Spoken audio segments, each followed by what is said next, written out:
पुराना घर का रहस्य।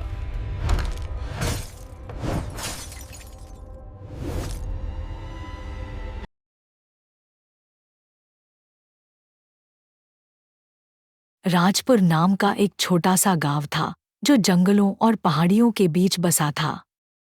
गांव के बाहर एक पुराना घर था जिसे लोग मल्होत्रा हवेली कहते थे। कहते हैं 50 साल पहले वहां एक परिवार रहता था, पति, पत्नी और उनकी छोटी बेटी रिया।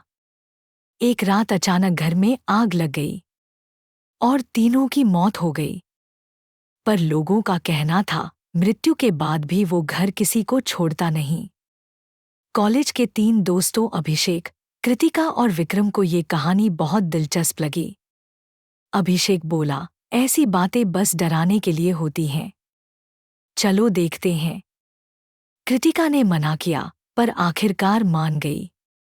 उन्होंने तय किया शनिवार की रात वहां जाएंगे। रात के 10 बजे तीनों हवेली पहुंचे। गेट जंग लगा था पर अपने आप चर्र करके खुल गया।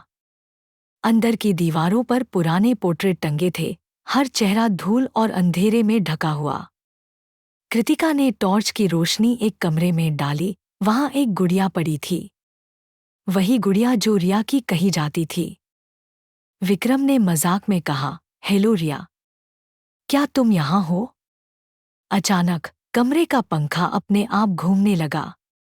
फर्श पर पड़ी किताब अपने आप खुली। एक पेज पर लिखा था, जो अंदर आए वो कभी बाहर नहीं जाता। अभिषेक घबराकर बोला, चलो निकलते हैं। लेकिन दरवाजा अपने आप बंद हो गया। कृतिका ने देखा, दीवार पर लगी तस्वीरें धीरे धीरे बदल रही थी। एक तस्वीर में वही तीनों दिख रहे थे जैसे अभी अभी ली गई हो। विक्रम ने फोटो छूने की कोशिश की। अचानक उसकी उंगलियों से खून टपका और तस्वीर में उसके पीछे एक लाल साड़ी वाली औरत उभर आई। अचानक एक बच्ची की आवाज आई, भैया, मेरी गुड़िया देखी है। कृतिका बोली, कौन है? आवाज पास आती गई। गुड़िया अपने आप फर्श से उठकर उनके सामने हवा में तैरने लगी।